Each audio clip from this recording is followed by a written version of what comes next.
نحمده ونصلي على رسوله الكريم اما بعد فاعوذ بالله من الشيطان الرجيم بسم الله الرحمن الرحيم رب اشرح لي صدري ويسر لي امري واحلل عقدة من لساني يفقهوا قولي. سبق نمبر 133 133 آیت 51 سے 99 تک 51 to 99 سورۃ الحجر. وَنَبِّئْهُمْ عَنْ ضَيْفِ إِبْرَاهِيمَ وَنَبِّئْهُمْ اور آگاہ کر دو ان کو یعنی اہل مکہ کو عن بارے میں ضیفی مہمان واحد اور جمع سب کے لیے لفظ آتا ہے ضیف ابراہیم ابراہیم علیہ السلام کا. ان اہل مکہ کو ابراہیم علیہ السلام کے مہمانوں کا حال بتاؤ. کون تھے وہ مہمان؟ فرشتے، انوکھے مہمان، مختلف طرح کے مہمان. جب وہ آئے تو مہمانوں کی طرح آئے. سورۃ ہود میں اس کا ذکر آ چکا ہے 69. وَلَقَدْ جَاءَتْ رُسُلُنَا إِبْرَاهِيمَ بِالْبُشْرَى اور البتہ تحقیق آئے ہمارے بھیجے ہوئے، یعنی وہاں ان کو ضیف کی بجائے رسل کہا گیا، بھیجے ہوئے یعنی ملائکہ. ابراہیم ابراہیم علیہ السلام کے پاس بالبشرا خوشخبری لے کر. قالوا سلاما بولے سلام. قال السلام جواب میں ابراہیم علیہ السلام بولے سلام یعنی وعلیکم السلام یعنی پورا. فما لبث ان جاء بعجل حنیذ تو کچھ ہی وقت گزرا تھا کہ وہ ایک موٹا تازہ بھنا ہوا بچڑا لے آئے. اذ دخلوا علیہ فقالوا سلاما جب وہ ان پہ داخل ہوئے یعنی ابراہیم علیہ السلام کے پاس پہنچے تو کہنے لگے سلام، سلامتی ہو تم پر، یعنی السلام علیکم کہا. یہ کتنے لوگ تھے؟ کہا جاتا ہے کہ 3 فرشتے تھے. قال انا منکم وجلون ابراہیم علیہ السلام بولے بے شک ہم تم سے ڈرتے ہیں، ہم تم سے ڈر رہے ہیں. وجلون کا لفظ وجل سے ہے، دل میں خوف محسوس کرنا جو ظاہر نہ ہو لیکن انسان چاہے تو بول کر بتا دے، جیسے اس کیس میں. ان نا سے مراد کون ہے؟ ابراہیم علیہ السلام اور ان کی اہلیہ حضرت سارہ کی طرف اشارہ ہے. یہاں وہ ڈر کیوں رہے تھے؟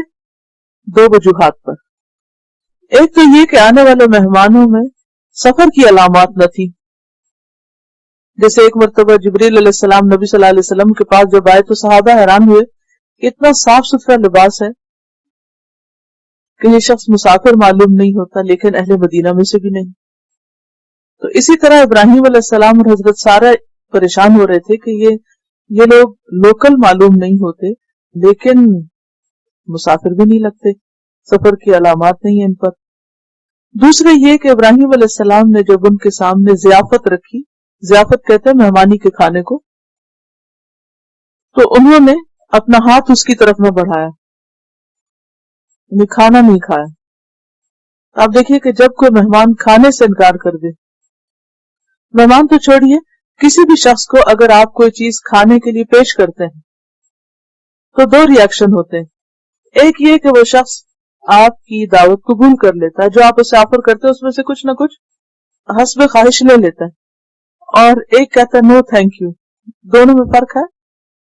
کیا فرق ہے؟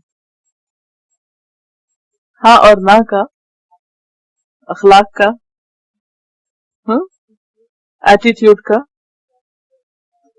ایکسپٹ کرنے کا اور ریجیکٹ کرنے کا، محبت کا اور لاپرواہی کا، بہت بڑا فرق. تو جب انہوں نے کھانا قبول نہیں کیا، دعوت قبول نہیں کی، مثلاً آپ کے ہاں کوئی آتا ہے، آپ اس کے سامنے کچھ رکھتے ہیں، پانی پیش کرتے ہیں یا کچھ بھی، تو وہ شخص کہتا ہے، اور آپ اس کو زیادہ جانتے بھی نہیں، اور وہ شخص کہتا ہے نہیں ہم نہیں کھاتے یا ہم نہیں کھائیں گے، یا عمل سے ظاہر کریں کہ نہیں کھا رہے، تو اس سے یہ پتہ چلتا ہے کہ کوئی باہم گڑبڑ ہے. کیونکہ جہاں بے تکلفی ہوتی ہے، جہاں ایک دوسرے سے محبت ہوتی، وہاں انسان ایک دوسرے کے مال پر بھی اپنا حق سمجھتا ہے. اور کھلانے والے کو بھی کھلا کر خوشی ہوتی اور کھانے والے کو کھا کر بھی خوشی ہونی چاہیے، اور یوں باہم محبت بڑھتی۔ لیکن جب کوئی بھی دعوت یا آفر قبول نہیں کی جاتی تو اس سے ایک اجنبیت جنم لیتی۔ اگرچہ بات تو فرشتوں کی ہو رہی ہے اور ایک خاص کانٹیکس میں، لیکن ظاہر ہے قرآن اسی لیے ہمارے سامنے آیا کہ ہم اس سے اپنی عملی زندگی کے بھی سبق لیں۔ تو انہوں نے جب دیکھا کہ مہمان کھا نہیں رہے، اور ابراہیم علیہ السلام ویسے بھی بہت مہمان نواز تھے، ان کے لیے کھانا مشکل ہوتا تھا اگر ان کے گھر کوئی مہمان نہ ہوتا۔ اور پھر آپ دیکھیے کہ جب وہ فرشتے آئے تو آپ نے ان سے یہ نہیں پوچھا اچھا آپ کیا کھائیں گے، ٹھنڈا پیئیں گے، گرم پیئیں گے، میٹھا لیں گے یا نمکین، کھانا کھا کر آئے ہیں یا نہیں کھا کر آئے۔ اور پھر آپ دیکھیے کہ بچڑا جو ہے وہ بکرے سے بڑا ہوتا ہے۔ 3 لوگوں کے لیے بکرا تیار کرنا بھی بہت بڑی ضیافت ہے، اور کہاں یہ کہ بچڑا، اور وہ بھی اتنی محنت سے بھون کے تیار کیا گیا ہو۔ بھون سے مراد یہاں پر پتھر کے اوپر خاص طریقے سے پکاتے ہیں، اور اس زمانے میں کوئی اوون بھی نہیں تھے کہ آپ فوراً اس کو ہیٹ اپ کریں اور جو کچھ آپ نے میرینیٹ کر کے رکھا ہوا ڈالیں اور تھوڑی دیر میں تیار ہو جائے۔ فریج فریزر بھی نہیں ہوں گے کہ انہوں نے پہلے سے ذبح کر کے رکھا ہوا ہوگا۔ تو مہمانوں کے آنے پر ذبح کرنا، اس کی کھال اتارنا جانور کی، اور پھر اس کو آگ پر اور گرم پتھر پر تیار کر کے لانا، روسٹ کر کے، محنت بھی ہے، تکلیف بھی ہے، اور احساس بھی ہے۔ تو بہرحال وہ اب کھا نہیں رہے۔ تو آپ دیکھیں کہ جب کوئی بہت محنت اور شوق سے کچھ پکاتا ہے اور کھانے والا کھاتا نہیں کہ وہ ڈائٹنگ پر ہے یا بے وجہ کا تکلف کرتا ہے، تو پھر یا تو آپ پہلے سے بتا دیجئے دوسرے کو، یا پھر اگر کسی نے کچھ پکایا ہے تو اسے کھا کر شرف بخشیے۔ تو یہاں بھی وہ کیا کہتے ہیں، اِنَّا مِنْکُمْ وَجِلُونَ، ہم تم سے کچھ گھبرا سے رہے ہیں، معاملہ کیا ہے، کچھ گڑبڑ ہے بات۔ اس سے ایک بات یہ بھی پتہ چلتی ہے کہ پیغمبر عالم الغیب نہیں ہوتے، غیب کا علم نہیں جانتے۔ اگر انہیں پتا ہوتا یہ فرشتے ہیں تو وہ اول روز سے پکاتے ہی نہ، اتنے تکلیف کرتے ہی نہ، بناتے ہی نہ کچھ۔ تو بہرحال یہاں مختصر سی آیت میں میل ملاقات کے بہت سے آداب پتہ چلتے ہیں۔ اذ دخلوا علیہ فقالوا سلاما، اس سے کیا پتہ چلتا ہے؟ جب کہیں داخل ہو تو سلام کریں، یعنی آنے والے کے بھی حصے میں کچھ ادب آداب۔ تو آنے والے تو چونکہ فرشتے تھے، ان سے بڑھ کر ادب آداب کون جانتا ہوگا ملاقات کے۔ لیکن آج کل ہم مسلمان ان تمام چیزوں سے خالی ہو گئے اور پھر بھی اپنے آپ کو بہت متقی سمجھتے ہیں۔ قالوا لا توجل، وہ بولے ڈریے نہیں، گھبرائیے نہیں، انا نبشرک بغلام علیم، بے شک ہم آپ کو علم والے غلام یعنی لڑکے کی بشارت دینے والے ہیں۔ ہم تو آپ کو صاحب علم بچے کی بشارت دے رہے ہیں، اس لیے آئے ہیں۔ اب صرف غلام نہیں کہا، غلام علیم، علم والا بچہ۔ اس سے اس بشارت کی قدر و قیمت اور بڑھ گئی۔ مثلا آپ دیکھیے کہ کسی بچے کی پیدائش ویسے ہی خوشی کی بات ہوتی، لیکن اگر کسی کو بچے کے آنے سے پہلے یہ خوشخبری بھی مل جائے کہ جو بچہ تمہارے ہاں پیدا ہوگا وہ بہت بڑا اسکالر ہوگا، بہت بڑا عالم ہوگا، اس کا بہت بڑا رتبہ اور مقام ہوگا، تو آپ دیکھیے کہ پھر خوشی کا کیا مقام ہوتا ہے۔ اور ابراہیم علیہ السلام چونکہ عمر بہت زیادہ ہو چکی تھی، بوڑھے ہو چکے تھے، تو بڑھاپے میں اولاد کی خوشخبری اور پھر اوپر سے بیٹے کی خوشخبری، اور پھر بیٹا بھی پڑھا لکھا، تو خوشخبری پر خوشخبری۔ تو وہ ڈر جو تھا ایک دم کس میں بدل گیا، خوشی میں بدل گیا۔ عسیٰ ان تکرہوا شیئا ویجعل اللہ فیہ خیرا کثیرا، ہو سکتا ہے ایک چیز تمہیں ناگوار لگتی ہو، سامنے دیکھنے میں وہ اتنی اچھی معلوم نہ ہوتی ہو، لیکن اللہ تعالیٰ اسی میں بہت بڑی بھلائی رکھ دے. تو کبھی بھی چیزوں کے یا انسانوں کے ظاہر پر نہ جائیں. بعض اوقات آپ کسی سے ملتے ہیں، اس کا حال حلیہ آپ کو پسند نہیں آتا، یا اس کی شکل و صورت یا اس کا بولنے کا انداز یا ویسے، اور آپ اس کو ایک معمولی حقیر انسان سمجھ کر اگنور کر دیتے ہیں، اور یہ غلطی بہت لوگ کرتے ہیں، اور خاص طور پہ دین کی دعوت دینے والوں کو تو اس سے بہت پرہیز کرنا چاہیے. کوئی شخص کیسا بھی ہو، آپ نہیں جانتے کہ وہ اندر سے کیسا ہے. بعضوں کا ظاہر اندر نہیں بتاتا. اب جیسے ابراہیم علیہ السلام اندر سے ڈر رہے ہیں، ظاہر سے نہیں پتہ چل رہا. بعض انسانوں کے اندر بہت ڈیپتھ ہوتی ہے، بہت وسعت ہوتی ہے، لیکن بہت سے لوگ صرف ظاہری نگاہوں سے دیکھتے ہیں کہ کپڑے کیسے پہنے ہیں، شکل و صورت کیسی ہے، رنگ کیسا ہے، قد کاٹ کیسا ہے، اور پھر اس سے انسان کی قدر و قیمت پہچانتے ہیں. یہ تو بہت ناسمجھی کی بات ہے. ہر انسان اللہ کی تخلیق ہے، انوکھی تخلیق،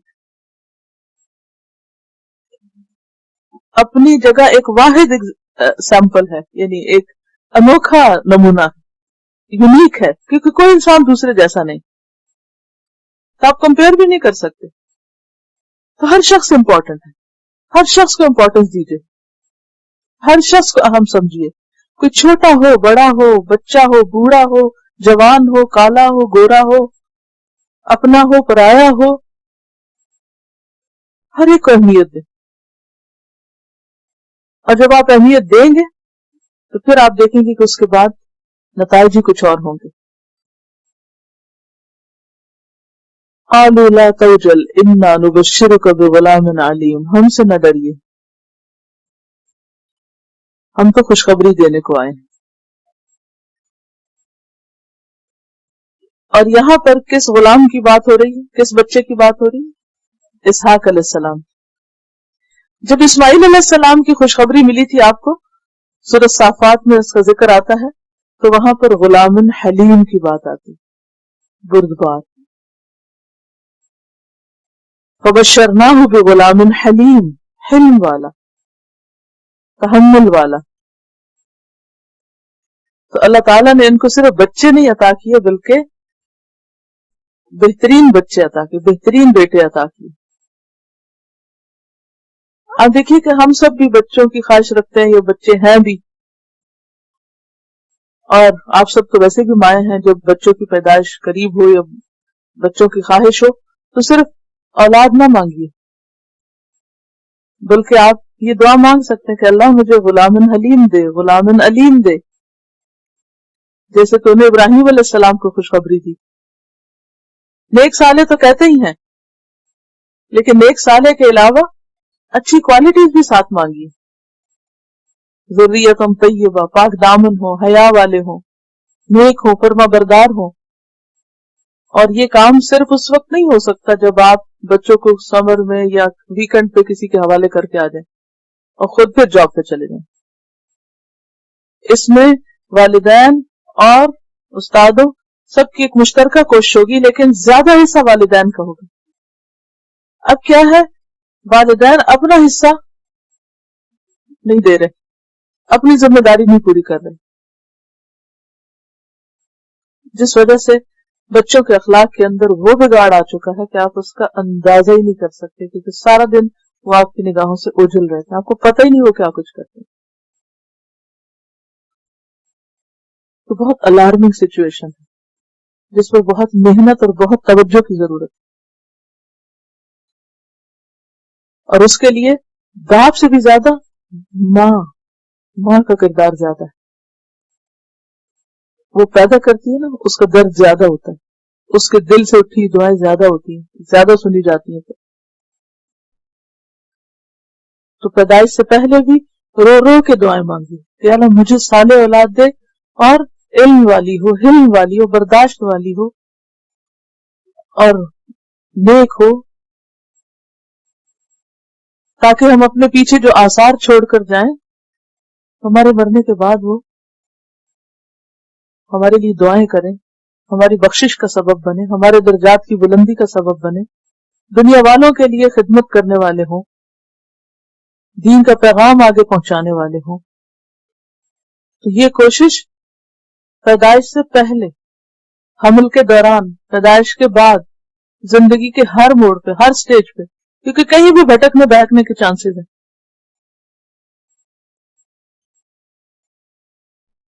قالوا لا توجل انا نبشرك بغلام علیم۔ اب آپ کہیں گے کہ وہ تو بہت لکی تھے، ان کو تو خود ہی سے ہی خوشخبری دے دی اللہ نے، لیکن آپ کو معلوم ہے کہ خود ان کی قربانیاں کتنی تھی؟ ابراہیم علیہ السلام کی اپنی قربانیاں کیسے تھی؟ وہ خود کیسے بیٹے تھے اس باپ کے ساتھ کہ جس نے ان کو گھر سے نکلنے کی دھمکی دی اور پھر اس کے ساتھ آگ میں پھینکنے والوں میں خود شریک ہوا، لیکن انہوں نے ایک لفظ بھی بدتمیزی کا یا بدکلامی کا نہیں استعمال کیا۔ تو بات یہ ہے کہ ہم سب جن کے والدین زندہ ہیں ان کو اس طرف بھی توجہ کرنی چاہیے کہ اپنے والدین کے ساتھ ہمارا رویہ کیا ہے، ان کے ساتھ ہمارا معاملہ کیا ہے، کہ جو کچھ آج ہم کر رہے ہیں کل خود ہمیں کاٹنا پڑے گا۔ قال ابشرتمونی علی ان مسنی الکبر فبم تبشرون۔ قال کہا ہے ابراہیم علیہ السلام نے تعجب کا اظہار کرتے ہوئے، ابشرتمونی کیا تم مجھے خوشخبری دیتے ہو، علی باوجود اس کے، ان مسنی الکبر کہ مجھے بڑھاپے نے آ لیا، بڑھاپے نے مجھ کو چھو لیا، بڑھاپا مجھ تک پہنچ گیا، یعنی میں بوڑھا ہو چکا ہوں دوسرے لفظوں میں۔ فَبِمَ تُبَشِّرُونَ تو تم مجھے کس چیز کی خوشخبری دیتے؟ یہ کیسی خوشخبری ہے؟ یعنی ان کو یقین نہ آیا جیسے، اور حیرت میں ڈوب گئے۔ سورۃ ہود میں آتا ہے اَتَعْجَبِینَ مِنْ أَمْرِ اللَّهِ، کیا تم اللہ کے حکم، اللہ کے فیصلے پہ تعجب کرتی ہو؟ کیونکہ بہت بوڑھی ہو چکی تھی حضرت سارہ۔ سورۃ ہود میں آتا ہے یا ویلتا أَأَلِدُ وَأَنَا عَجُوزٌ وَهَذَا بَعْلِي شَيْخًا، ہے افسوس مجھ پر، میں جنم دوں گی ایک بچے کو اور میں بڑھیا ہو چکی اور میرے شوہر بھی بوڑھے ہو گئے۔ قالوا بشرناک بالحق، وہ کہنے لگے ہم آپ کو حق کے ساتھ خوشخبری دے رہے ہیں، یعنی بالکل صحیح بات کر رہے ہیں۔ فلا تکن من القانتین، تو آپ مایوس ہونے والوں میں شامل نہ ہوں، آپ مایوس نہ ہوں۔ قناطہ کہتے ہیں بھلائی سے مایوس ہونا، آس توڑ بیٹھنا، یا قنوتیت آپ نے لفظ پڑھا ہوگا، قنوتی اور قنوتیت، معاملے کے تاریخ پہلو کو دیکھنا کہ ہم جو کچھ کہہ رہے ہیں بالکل سچ کہہ رہے ہیں اور آپ بالکل بھی اس پر مایوس نہ ہو، پریشان نہ ہو۔ قال ومن يقنط من رحمت ربه الا الضالون، ابراہیم علیہ السلام فوراً بول اٹھے، اور کون مایوس ہو سکتا ہے اپنے رب کی رحمت سے سوائے بھٹکے ہوئے لوگوں کے، یعنی میں مایوس نہیں ہوں اور نہ میں رب کی رحمت سے نا امید ہوں، وہ تو صرف وہی ہو سکتا ہے کہ جو حق سے پھر گیا ہو۔ اس سے ایک بہت بڑا سبق ہم سب کو ملتا ہے جو سارے غموں اور ڈپریشن کا علاج ہے۔ غم اور ڈپریشن کیوں ہوتا ہے انسان؟ جب انسان نا امید ہو جاتا ہے، جب ہوپ ختم ہو جاتی ہے۔ انسان اس وقت تک چلتا رہتا ہے، قدم اٹھاتا رہتا ہے جب تک اس کی امید باقی ہوتی، جب امید ختم ہو جاتی نا تو ہاتھ پاؤں چھوڑ بیٹھتا کہ اب یہ نہیں ہو سکتا، اب نہیں ہونا، پھر تم نے تھوڑی کرنا ہے جو ہوگا، وہ تو کرنے والے نے کرنا ہے اور اس کی قدرت سے کچھ بھی باہر نہیں۔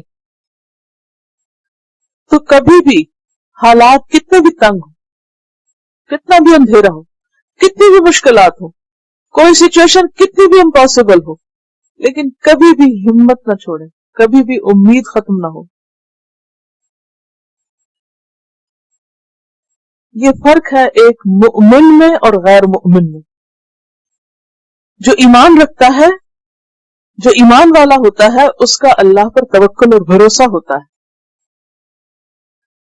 اور یہ توکل کس کے اندر نہیں ہوتا؟ جس کا ایمان نہیں ہوتا، کیونکہ سورۃ یوسف میں آپ نے پڑھا انہ لا ییأس من روح اللہ الا القوم الکافرون، اللہ کی رحمت سے صرف کافر قوم ہی مایوس ہوتی، اسی لیے مایوسی کو کفر بتایا گیا کہ جب امید ختم ہو جائے تو پھر تو انسان کچھ کرے گا ہی نہیں، کوئی کام ہی نہیں کرے گا، کوئی محنت ہی نہیں کرے گا. تو بعض اوقات لوگ منزل کو دیکھ رہے ہوتے ہیں سامنے، لیکن خود سے ہی فیصلہ کر لیتے ہیں ہم تو وہاں پہنچ نہیں سکتے، لہٰذا کوئی ضرورت ہی نہیں اتنی ہاتھ پاؤں مارنے کی، اور خود کو ڈوبنے کے لیے چھوڑ دیتے ہیں. ڈپریشن جو ڈوبنا ہوتا ہے، گڑھے کے لیے آتا ہے نا ڈپریشن، نچلی جگہ کے لیے. انسان جب ڈپریشن میں جاتا ہے تو ڈاؤن ہوتا جاتا ہے، نیچے چلا جاتا ہے، تو جا گرتا ہے کھائی میں. اسی لیے جو گرنے والا اس کو تھامنا بھی دوسروں کا فرض ہوتا ہے، اس کو ہمت حوصلہ دینا. اسی لیے فرمایا کہ والعصر ان الانسان لفی خسر الا الذین آمنوا وعملوا الصالحات وتواصوا بالحق وتواصوا بالصبر. یہاں کیا کہتے ہیں بشرناک بالحق فلا تکن من القانتین. اللہ کے وعدے سچے ہیں، آپ کیوں مایوس ہوتے ہیں، کھینچ لیتے ہیں. تو جو شخص بھی کسی ایسی مشکل کا شکار ہو اسے اللہ پر ایمان پختہ کرائیں، ورنہ ڈپریشن جو ہوتا ہے نا صرف ڈپریشن نہیں ہوتا، یہ ایمان کے لیے بھی خطرہ ہو جاتا ہے. انسان بعض اوقات ایمان سے بھی ہاتھ دھو بیٹھتا ہے، کیونکہ انسان سوچتا ہے کہ اللہ تعالیٰ میرے لیے کچھ نہیں کرے گا، میرا کام نہیں ہوگا. یہ تو پھر اللہ کی شان کے خلاف بات ہو گئی نا، وہ تو سب کچھ کر سکتا ہے. تو اس کا پکا یقین ہونا چاہیے، اور یہ یقین اگر آپ کے اندر پکا تو آپ دوسرے میں بھی ڈالیں گے. یہی آپ کا رول ہے، وتواصوا بالحق وتواصوا بالصبر، کہ جو کمزور پڑ رہا ہو آپ اپنی طاقت لگا کے اس کو طاقت دیں. قال ومن يقنط من رحمت ربه الا الضالون. رب کی رحمت سے تو صرف گمراہ لوگ ہی مایوس ہوتے ہیں. قال فما خطبكم ايها المرسلون. ابراہیم علیہ السلام بولے تمہارا کیا معاملہ ہے اے وہ جو بھیجے ہوئے ہو، یعنی فرشتوں، یہ جو تم آئے ہو پھر تم کس لیے آئے ہو؟ اب یہ انتہائی سمجھداری کی بات ہے. ابراہیم علیہ السلام کو سمجھ آ رہی تھی کہ صرف یہ نہیں ہو سکتا کہ 3 اتنے بڑے بڑے فرشتے، کہا جاتا تھے جبریل علیہ السلام اور 2 بڑے اور فرشتے تھے ساتھ، اتنے بڑے فرشتے صرف بیٹے کی خوشخبری دینے آئے ہوں. اس سے پہلے انہیں اسماعیل علیہ السلام کی خوشخبری مل چکی تھی، اور وہ تو ویسے بھی مل جاتی تو بات کچھ اور لگتی. تو کہتے تمہارا کیا کام ہے، تم کس کام پہ آئے، کیا مہم ہے؟ اور مومن جو ہوتا ہے نا صاحب بصیرت ہوتا ہے، وہ چہروں کو دیکھ کے، چال کو دیکھ کے، لوگوں کے انداز کو دیکھ کر سمجھ جاتا ہے. تو یہ بھی سمجھ گئے کہ بیٹے کی بشارت کے لیے ایک گروپ کیوں آیا ہے. کہتے تم آئے کیوں ہو، اصل بات بتاؤ. اب خوشخبری تو ہو گئی. قالوا انا ارسلنا الى قوم مجرمین. وہ بولے ہم مجرم قوم کی طرف بھیجے گئے ہیں، یعنی قوم لوط کی طرف اشارہ ہے. لوط علیہ السلام ابراہیم علیہ السلام کے بھتیجے تھے. انہوں نے ابراہیم علیہ السلام کے ساتھ ہی ہجرت کی، اور اللہ تعالیٰ نے انہیں اہل سدوم کی طرف پیغمبر بنا کر بھیجا. یہ واحد پیغمبر ہیں جو اپنی قوم میں سے نہیں تھے، باہر سے گئے تھے. اس سے یہ پتہ چلتا ہے کہ ایز پر نیڈ باہر سے بھی دعویٰ کے لیے لوگ آ جا سکتے ہیں. قالوا انا ارسلنا الى قوم مجرمین. تو فرشتوں نے بتایا کہ ہم قوم لوط کو ہلاک کرنے کے لیے آئے کیونکہ وہ مجرم لوگ ہیں. الا آل لوط، سوائے آل لوط کے، لوط علیہ السلام کے خاندان کے.